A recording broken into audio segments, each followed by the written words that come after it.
मधुपुर की चुनावी बिसात बीत चुकी है और चुनाव अपने सवाब पर है। यूँ कहा जाए कि मधुपुर इस गर्मी के इस मौसम में पूरी तरह से चुनावी तपिश में तप रहा है और ऐसे में राष्ट्रीय जनता दल के जो नेता हैं वो यहाँ पर हैं। खासकर कांग्रेस के कोटे से जो मंत्री हैं बादल पत्रलेख वो भी यहाँ मौजूद हैं। तेजस्वी यादव की सभा है, थोड़ी देर बाद तेजस्वी यहाँ आने वाले हैं। इस समय हमारे साथ बादल पत्रलेख हैं, उनसे ही जानते हैं किन मुद्दों पर आप लोग यहाँ चुनाव लड़ रहे हैं, क्योंकि जो मैंडेट मिला था उसके बाद ये सीट खाली हुई है।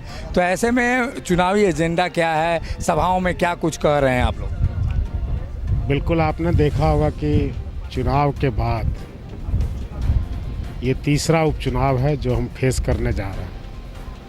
2 चुनावों में जनता ने हम पर विश्वास जताया, बेरमो में और दुमका में, और वही कहानी मधुपुर में भी दोहराने जा रही है जनता। यहाँ हाजी साहब के सम्मान की बात है और उसके साथ ही हेमंत सोरेन जी ने जो मधुपुर की जनता पर विश्वास दिखाया, जो कैंडिडेट हैं हाजी साहब के बड़े सुपुत्र, उनको मंत्री बना के ये एश्योर किया कि आपका जो नुमाइंदा था, जो गठबंधन की सरकार में आपने मैंडेट दिया था ये सोच के कि मेरा प्रतिनिधि इस गठबंधन की सरकार में मंत्री बनेगा, वो वादा सरकार का कायम है। हमने आपको मंत्री बना दिया। अब ये आप पर है कि आप हमारे सोच को कहाँ तक अमली जामा पहनाते हैं। और आप जिस तरह लोगों का रुझान मिल रहा है, हमने पिछले 1 साल में कोरोना को सक्सेसफुली फेस करते हुए, हालांकि फिर से ये बीमारी एक आपदा की तरह आकर खड़ी हुई है। 1 सालों में जो काम काज किया, लोगों को विकट परिस्थिति से उबारने का काम किया, मजदूरों को लाने का काम किया, निजी कंपनियों में आरक्षण देने का काम किया, साथ ही कृषि लोन माफ़ी का काम किया और उसके साथ ही रिकॉर्ड मनरेगा दिवस भी सृजन किए। इन सब चीज़ों को जनता देख रही कि चुनौतियों भरे साल में भी इस सरकार ने परफॉर्म किया और उसके आधार पर और एक बेहतर उम्मीद है सरकार को। जनता ने 5 साल दिया। हमने ये भी घोषणा किया कि वृद्धा पेंशन 3,65,000 दिए जा रहे हैं, 15 लाख नए राशन कार्ड बनाए गए हैं। तो लोगों की जो आम समस्याएं हैं उसको हमने सोचा है, समझा है और उसके अनुरूप अपने आप को ढाला है। आपगा दिसुम आपगा राज का सपना लोगों को साकार होता हुआ दिख रहा है और उसी के सम्मान में लोग दुमका, बेरमो, मधुपुर में हमें मोहर लगाने के प्रयास में है। ये बीजेपी लगातार ये बातों को उठा रही है कि जो सांप्रदायिक ध्रुवीकरण है उस और ज़्यादा उसका ध्यान है।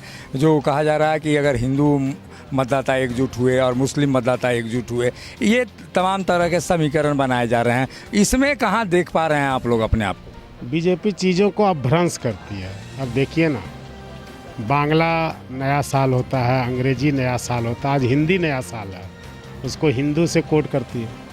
तो ये हर चीज़ों को बांटने का काम करते हैं, जबकि राजनीति जोड़ने का काम होना चाहिए। संविधान जो कहता है उस पर चलना चाहिए। आपकी विचारधारा सेम होनी चाहिए।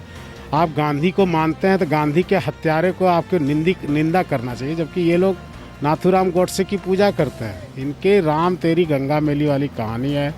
इनके मुख में राम जरूर है, बगल में छुरी है। राम को तो कहते हैं, लेकिन राम के अहिंसा और सत्य वाली बातों पर ये नहीं जाते। ये शाहनवाज को मंत्री बना दे तो कोई बात नहीं, और हम यदि हफीज को मंत्री बना दें तो इनको यहाँ बू नज़र आती है।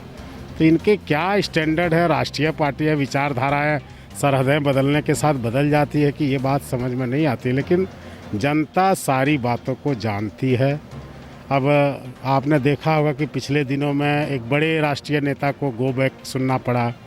इनके जो तथाकथित नेता होने वाले हैं, जिसके कयास लगाए जा रहे हैं, उनको एक गांव में लोगों ने बैठने तक का जगह नहीं दिया। एक जाति विशेष का नेता एक जाति विशेष के गांव में गए तो उन्होंने कहा कि जब आप लालू जी की नहीं हुई तो आप हमारे क्या होंगे। तो इन सब चीज़ जनता के सवाल इनको फेस करना पड़ रहा है कि आपने 18 साल आपको राज्य की चाबी मिली, आपने 1 रुपया कर्जा माफ़ नहीं किया, आपने बूढ़े बुजुर्गों का नहीं सोचा, आपने राशन के लिए नहीं सोचा। कोरोना काल में केंद्र सरकार से जो सहयोग मिलना चाहिए था, हमारा राज्य सरकार को उसका हिस्सा नहीं मिला। इन सब बातें लोगों के जहन में हैं और ऐसे बरगलवा नहीं सकते, और लोग अभी भूले नहीं हैं।